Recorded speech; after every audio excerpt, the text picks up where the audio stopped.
Welcome to our next Aspiring Leaders webinar. Tonight we have two wonderful experienced principals. We have Mark French and Craig Vroom. Tonight's topic is behind the scenes of school leadership. I'm going to pass it on to our two gentlemen, and they are going to share a little bit more about themselves. At the end, when we close, we will have an opportunity for some questioning and answering. So without any further, thank you both for joining us tonight. We're very excited and happy to have you with us. Thank you. Thank you. And I'll go ahead and introduce myself. I'm Mark French. Currently, I am elementary principal at Gatewood Elementary as part of the Hopkins, Minnesota School District. We're a western suburban school district of Minneapolis serving 7,000 students in one high school, 2 junior highs, and 6 elementaries. But the interesting thing is this is my second year in the Hopkins district. I left a career as an elementary principal in the Osseo area schools after 18 years. So I recently made a change. The reasons for that were I'm now a principal in the district in which I live. So I'm a resident, a voter, a taxpayer, a champion of our schools. The school I'm at is a STEM school, which is my interest and passion and background. And I'm actually in my 36th year as an educator and 21st as a principal. And I can count on one hand how many more years, 3.5. And I say that because I do let my staff members know, my parents know, the people I work with in the district that my plan is to retire in 3.5 years. So the reason I share some of that is there's a sense of urgency. I don't have time to wait many years to notice things that we need to focus on and attend to. That's who I am and where I'm at. But we'll talk probably more about our passions and our beliefs and our philosophies. But I'm in cold Minnesota. And Craig, you're in? I am just outside of Columbus, Ohio. Before I begin that, though, it sounds like if we have any aspiring leaders who want to be principals in Minnesota, maybe they should contact you after the chat. And 3.5 years. We'll make that happen.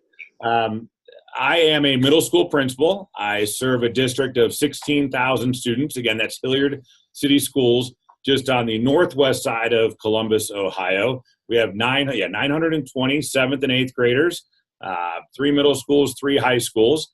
This is my 24th year in education, so I'm an 8-year-old, so I'm not counting.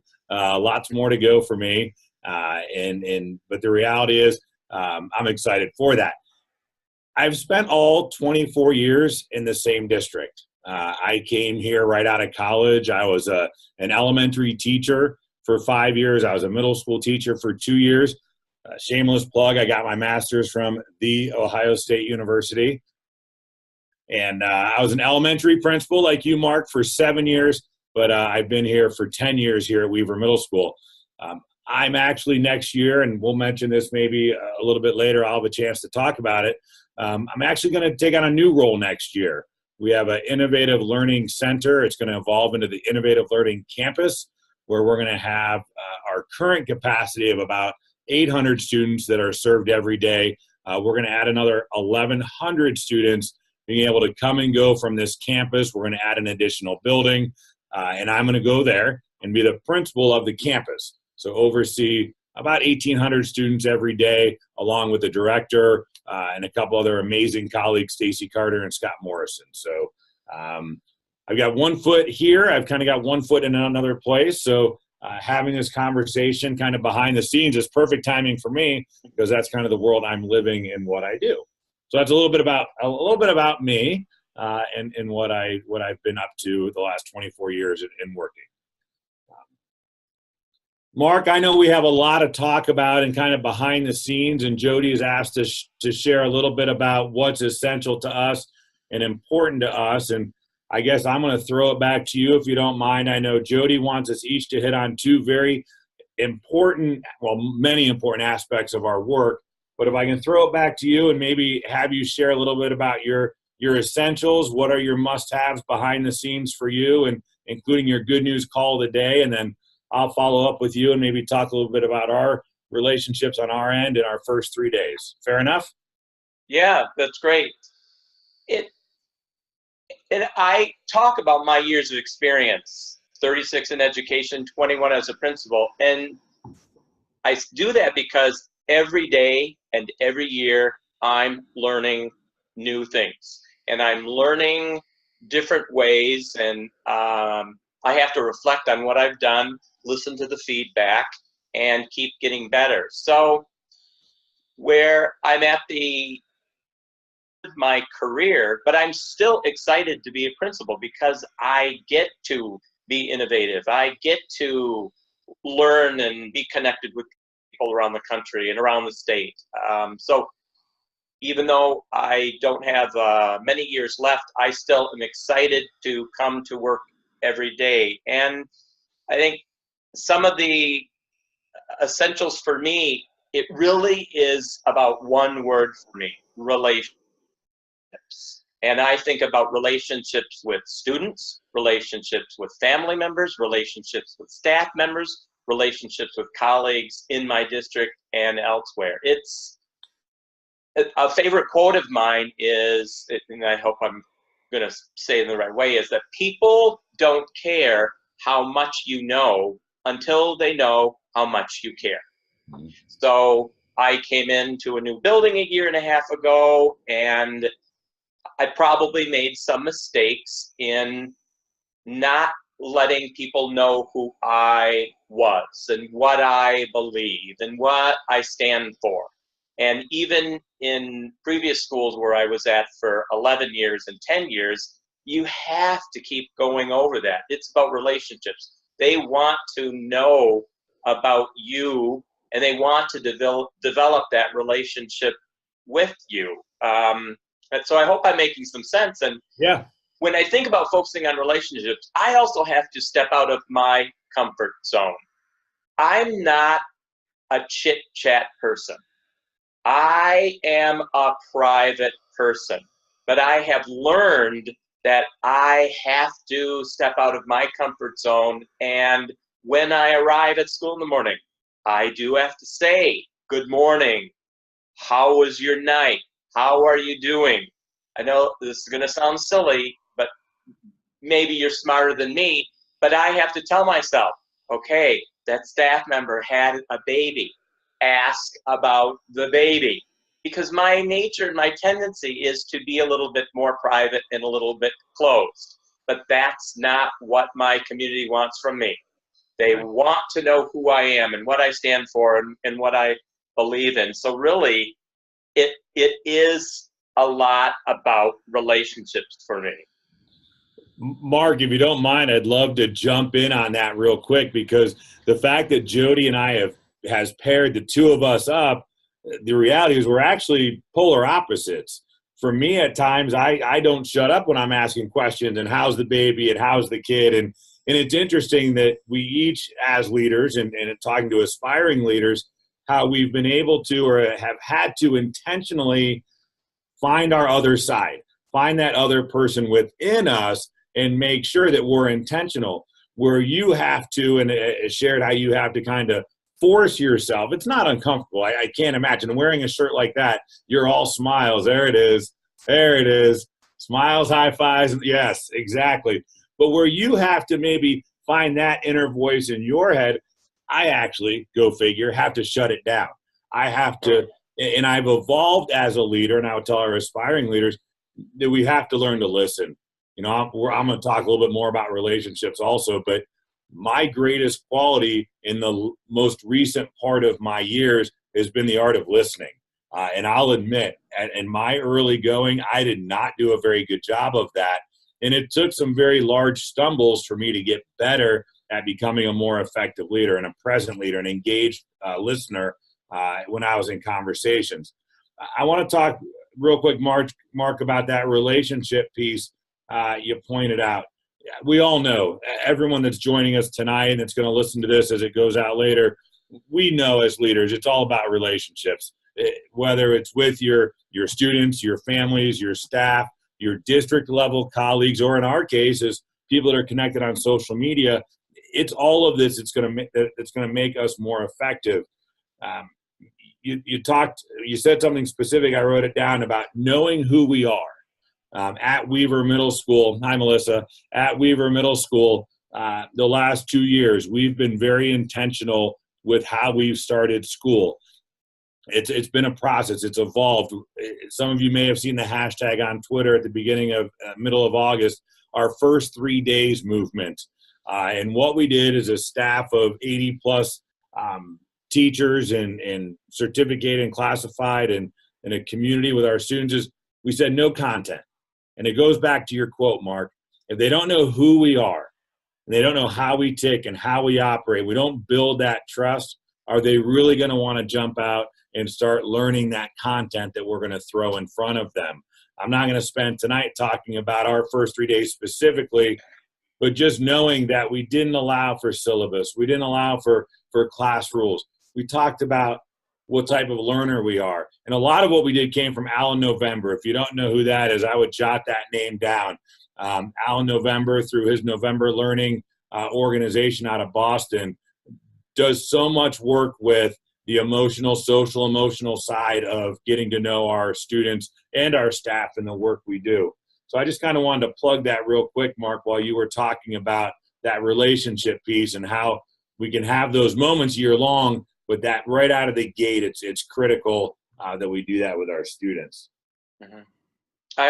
I think in that theme of relationships, what's important to me is to be visible. I'm part of a connected group of principals. We call ourselves Principals in Action. And what I continue to be reminded about from those friends is that people want to see us. We need to be out front in the morning. We need to be in the cafeteria, on the playground. We need to be engaging with kids on the playground. We need to be talking to them in the cafeteria. We need to be greeting and welcoming families when we see them outside or at dismissal at the end of the day.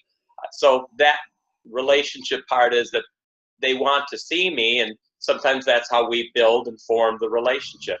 Another thing that's important to me is I've got to be the #1 cheerleader of my school and our students and our mission. It took me a while to figure that out because I think the whole team needs to send the message and be positive. But people do look to me as the principal to be that cheerleader. A couple summers ago, I was in a Twitter chat, and I was impressed by a teacher who said that she made one positive phone call for a student in her class every day. And I thought, wow, I've got 650 kids. I can certainly find one student worthy of making a positive phone call every day. And I'm in my 3rd year of doing that. The first year I called 130 different students' families. Last year, 135. This year, my goal is more than 135. But when families hear from the principal, and the principal can actually describe an interaction or something that I saw I'll do, it creates and develops a relationship. It sends a positive message. Sometimes I am given feedback that you talk too much about the positive. You're not willing to deal with the tough things or talk about the negative things.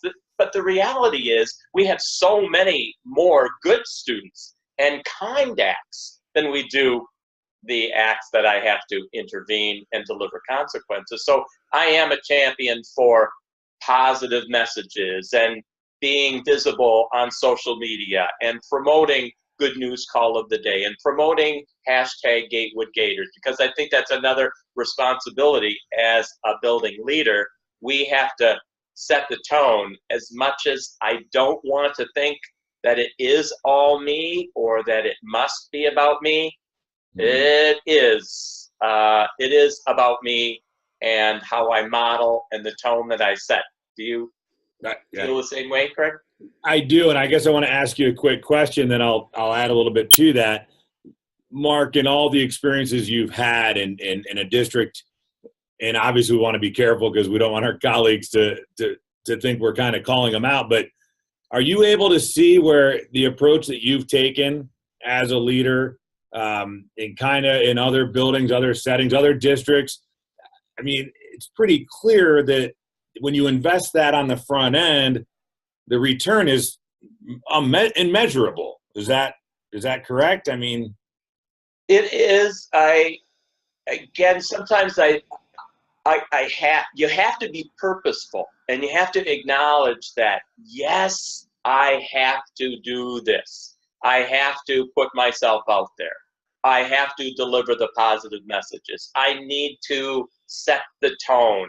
I talk a lot with other principals and other leaders, and sometimes I talk about I must have been a different kind of a teacher because I don't need the same things that some of my staff members need. I don't know, I hope I'm making sense, but the validation and the checking in. I think I was a pretty independent teacher, but I have to remember, not all people are like me.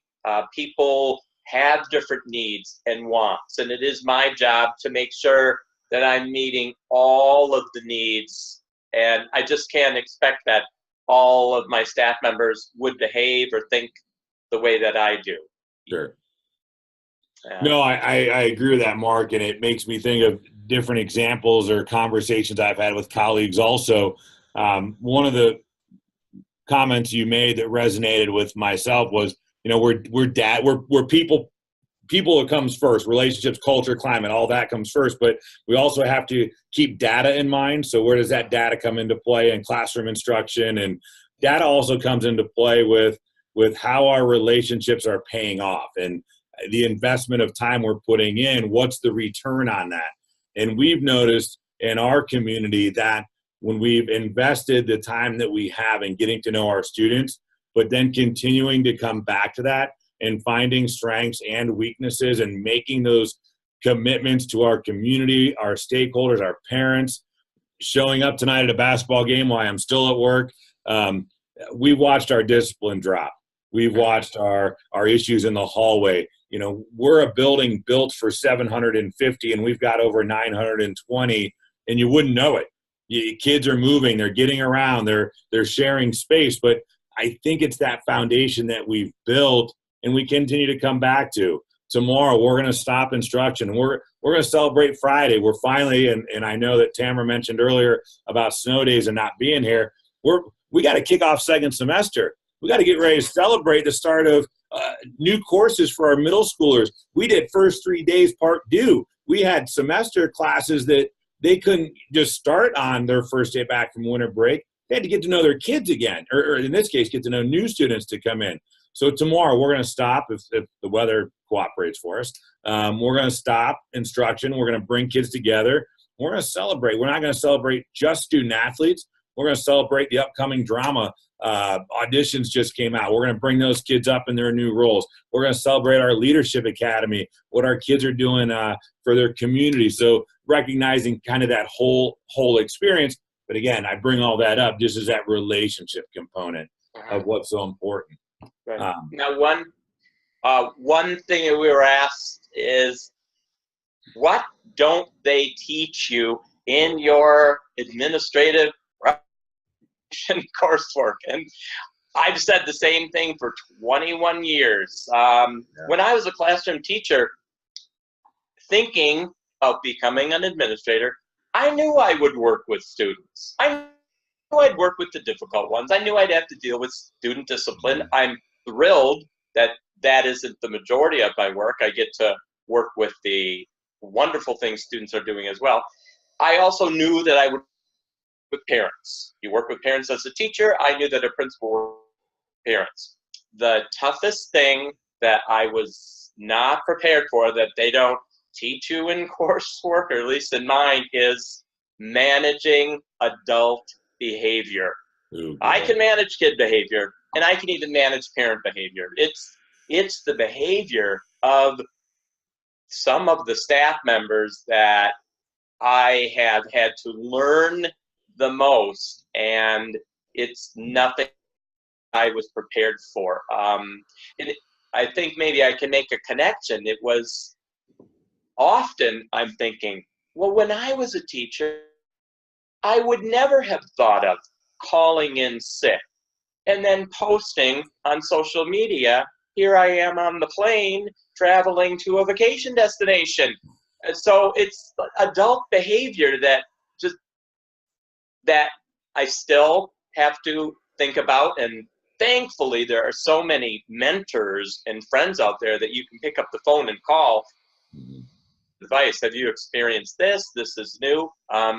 But I also, another thing I say is, I've been an educator for 36 years, and I thought I'd seen it all, but something new will come up. So new things will always present themselves, whether it's adult behavior or kid behavior. But Greg, do you see that adult behavior that takes your time and attention? Yes. I mean, without going into detailed stories of specifics, I would agree. You know, when we hear things like holding others accountable, but then as adults, we're not holding ourselves accountable to the same standards. When you've got to send emails reminding teachers, and you hate to do it in email, you really need to do it in person, but sometimes the time bug gets the best of us. So again, advice in person is always better. But when you got to remind adults to behave in a certain way because that's what's best for kids, you feel like you've kind of missed your mark on having that crucial conversation. So yeah, Mark, I would agree. There's nothing anymore that surprises us. Again, I could go into specifics. I won't, but simply, yeah, I would agree with you, Mark, that that's something that we constantly have to strive to hold them to the same expectations we do our kids, without a doubt.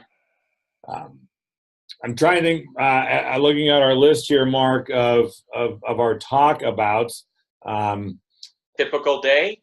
Typical days. Oh, you led in with a great question a minute ago about what did they not teach you in your grad or in your coursework? There is no typical day, Mark. Whether it's a weather event like you had today to end your day, or the bus that has to turn around today because two students get in an altercation and the driver refuses to continue them home and has to bring them back, and then you're sitting here till 4:30, 5 o'clock because parents are still at work and can't come get them, etc. Or students in a crisis and a child that needs you in their moment, in which you say in hindsight was, you know, maybe small in our comparison, but in theirs it meant everything. But I think that's the message for all of us that have joined in, is there is no such thing as a typical day. And if I were to show you the desk or the office, most of what I apply is what I'm learning every day I show up. Someone keeps talking about that book they're going to write for Principal 101 and how to lay it all out, but it's not there. It's on the fly. Mark, what have you found is your best way maybe to manage your non-typical day? Or Well, one thing that frightens me the most is a non-scheduled day. Perhaps the evening before, the morning of, I'll look at my schedule, and I don't have a lot of commitments. There's not a lot of meetings. And I go in thinking, wow, I'm going to accomplish all of these other tasks. Nope. Those are the days when things pop up. Sometimes good things, sometimes you need to be supporting a student or a staff member. But even in any day, I talked about being visible. I start every day in the cafeteria, in the lobby of the school. I want to be sure that during the middle of the day, I'm seen out on the playground or in the cafeteria area. And when I'm at school, I end the day out helping to supervise and sending our students off on their way. So even on a non-typical day, there still are some grounding things that I want to do. And if I don't get to make my good news call of the day, I felt like something is missing in my day. So I try to make that a priority in the morning. to get that taken care of instead of thinking that I can keep waiting in the afternoon. Typical day, we are going to have to manage a staff member who may be sick or needs to go home. We've got to be willing to step into a classroom or supervise on the playground. We're going to have to deal with communication, email messages, parent phone calls. That might be something that they don't teach you in coursework, but communication with parents has got to be a priority. To think about, I'll get back with them tomorrow, or, someone else can do it. No. Make it a priority to parents want to hear from and get answers back from you. Real quick, Mark, can I ask you a question? On your communication with parents, whether it's email or phone, how much time do you give yourself to get back? What's your personal standard of reply typically? And let's say it's a cold call, you're not quite sure. I want to get back to parents that same day. Yeah.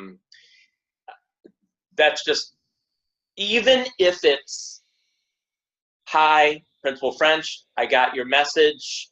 I'm going to gather some information. Let me investigate. Let me find out. I just want you to know I'm doing this. And can I call you back in 2 days from what I learned? But just to acknowledge that they called or sent a message is important.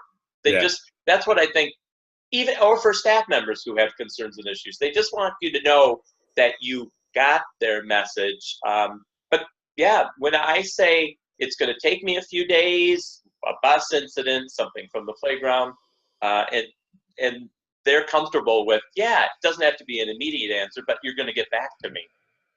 And I apologize, everyone that's joined us tonight. I've just learned in my state of being new to Zoom, I pulled up the chat. So Nathan and Melissa and others that have hopped in, I appreciate those comments, and I'm able to nod here, but to say, yes, Nathan, it is about customer service. It is about, reaching our clients and letting them know. And it's a child. They're calling about a child. So how can you possibly not call back? And even, Mark, on the hardest of situations, when we know that parent's going to keep us on the phone for 30, 45 minutes, even an hour, we're better to invest that time then and there, because the next morning, where are they going to be standing if we don't call them back?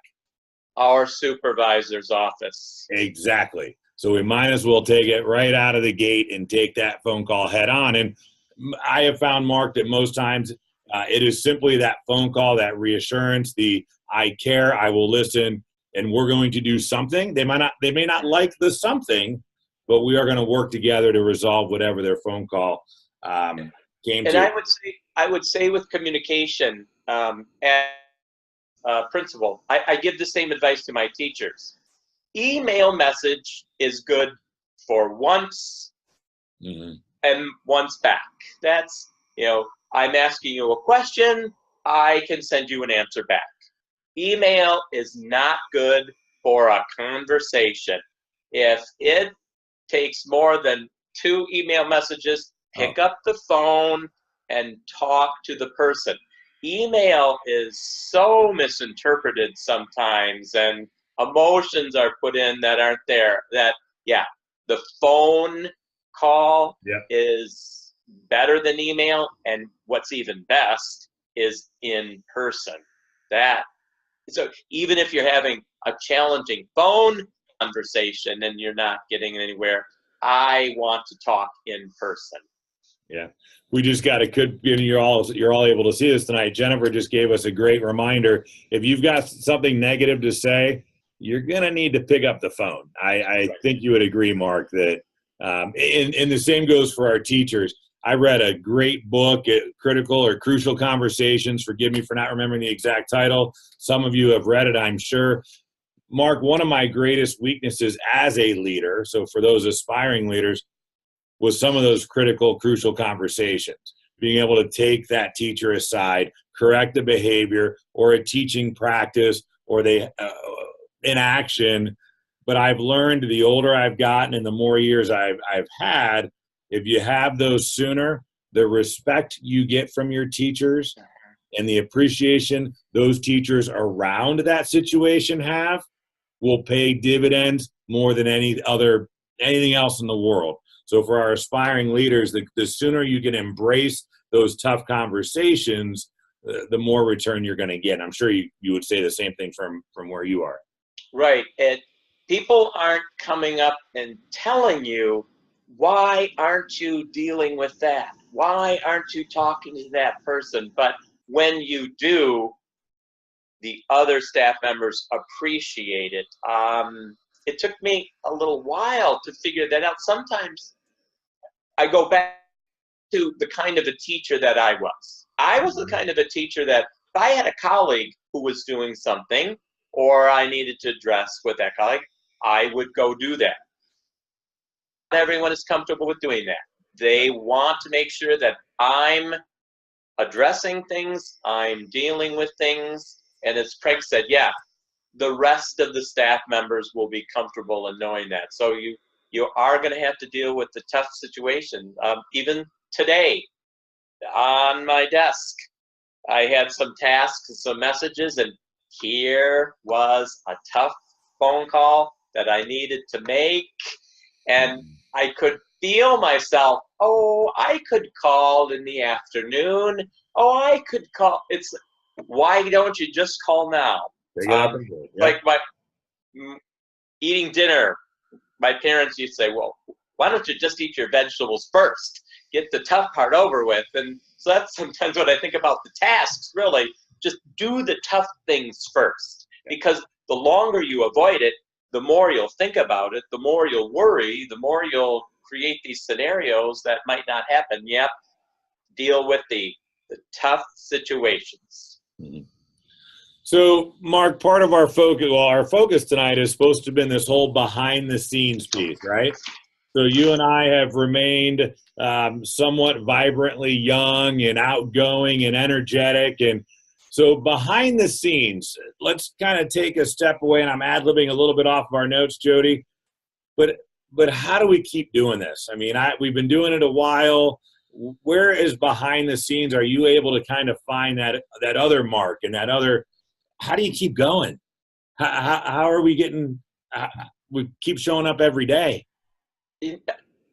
That's a good question. This isn't even on the script. I'm just thinking off the top of my head. So, but you have to take care of yourself.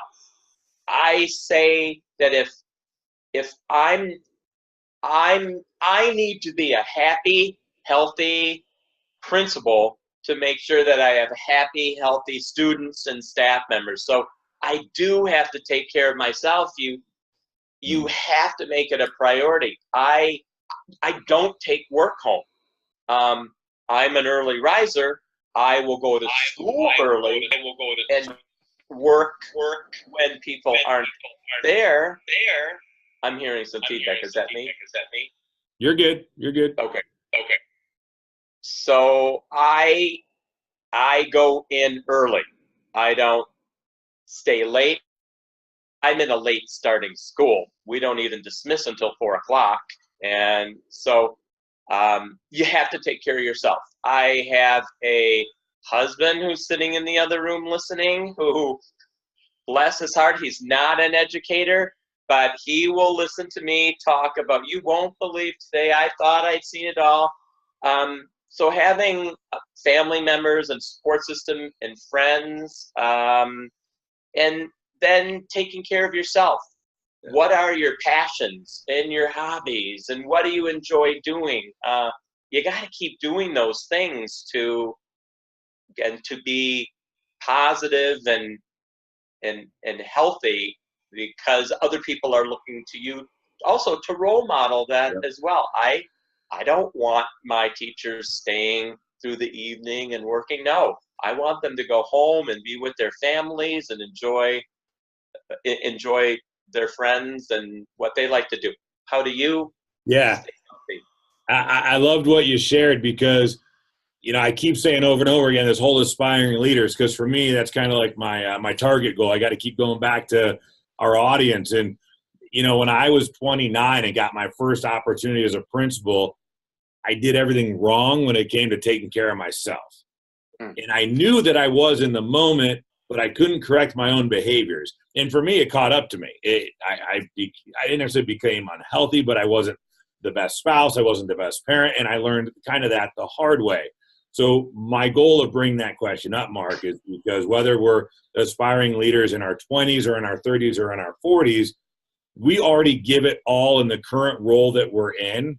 When we're given the keys to a building and a community of learners, if we forget that essential piece of finding balance for ourselves, then we're going to derail either socially or emotionally ourselves as leaders, or we're going to derail those around us, which isn't healthy either. Clearly, a couple of things, Mark, I learned later on now that I'm in my 17th year of administration. I used to send emails, and I want to watch people's faces here. I used to send emails in the evenings and on weekends. No. What an absolute mistake as a leader. I shut it down, but it wasn't until I won't say how many years ago that I finally realized, what are you doing, Craig? These people have lives. They don't care about an upcoming event later in the week, or unless it was an emergency, get off email. Let them relax. It allows me to relax as well. And I love the only email I want to get before 6 a.m. is if I don't have to come to school that day. Other than that, you better put the early ones too.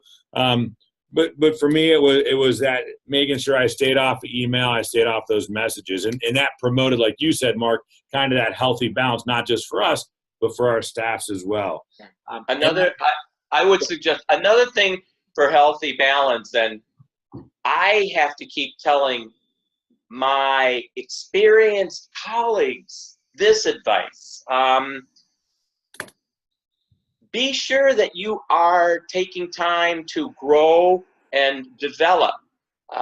You need to attend your state and local association meetings and professional development. I have principal friends who have this fear that they can't ever be out of their building. And no, you need to empower and delegate things to your staff. Your staff need to be able to manage the building and manage situations when you're gone. So no, I don't think any principal should feel like they can't be away, meaning professional development and personal days, vacation days. I mean, they're part of our contract. We get those days. So you should never feel like you are the only one who can be there and manage. You need to take time for yourself. Yep. Do you No, take it on? No, I completely agree, Mark. And fortunately, I work in a system that supports that side of our professional growth. If you don't have that in your district as a teacher, or you're not being encouraged to go out and seek that professional growth, I would encourage all of us to continue to push those that we work with or work for those opportunities. A lot of us are here tonight because we found this message on Twitter, and that's a great platform of professional development.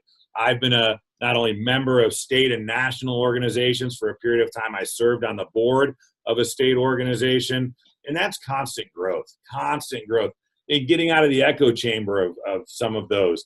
I know that we struggle with that sometimes with chats, which I'm a big fan of those, but we have to be careful. We don't just keep hearing the same things over and over again. We kind of have to push those boundaries of our growth. You said something earlier that I wanted to come back to real quick, and that is that lead versus manage. This whole behind the scenes of aspiring leaders.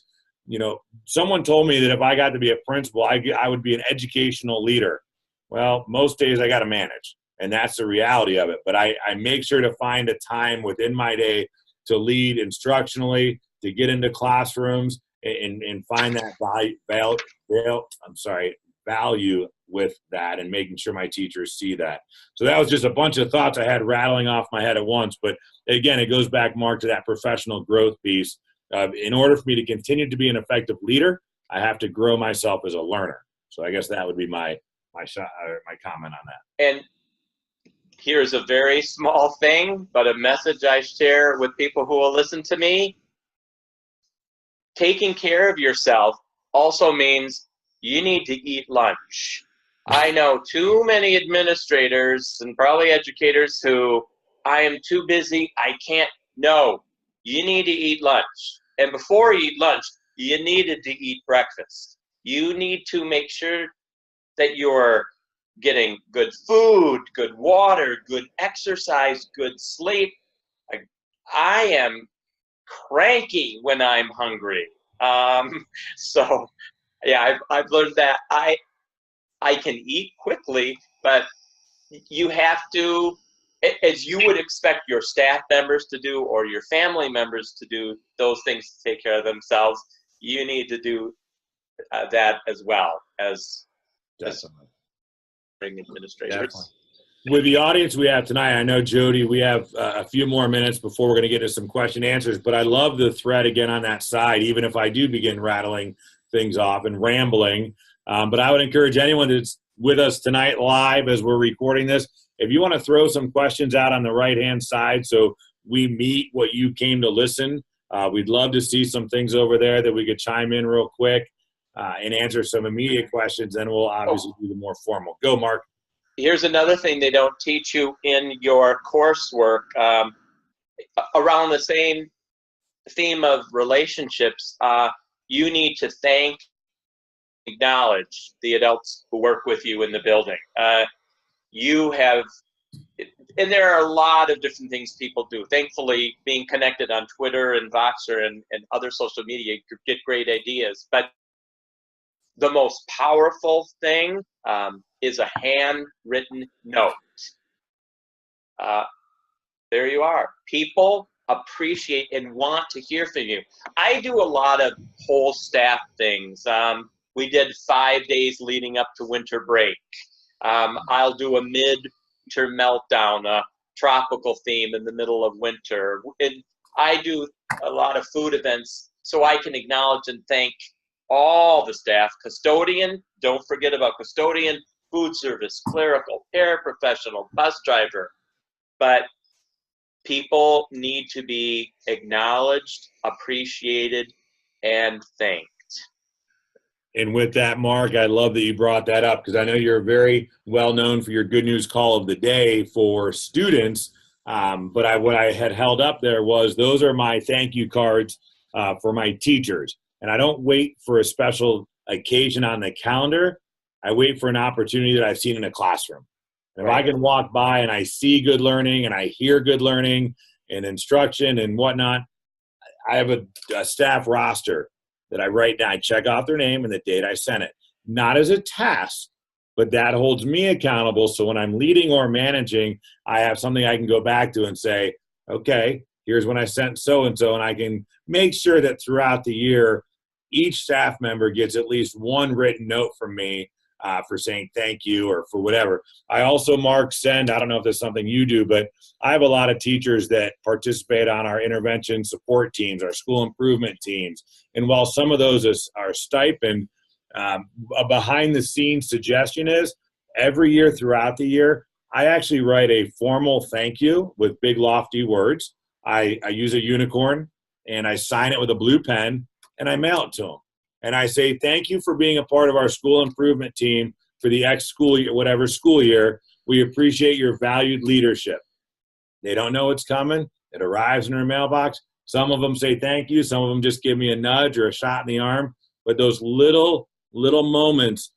So where you're doing it, and I do some of what you do with the good news calls, but that's a great way for new leaders to build trust and build communication with their staff, is finding that simple method of communication to let their colleagues know that they're appreciated.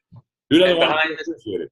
And behind the scenes, you're probably doing it early morning, weekends. I'll sneak in school on weekends to redecorate the staff lounge or to prepare a popcorn bar.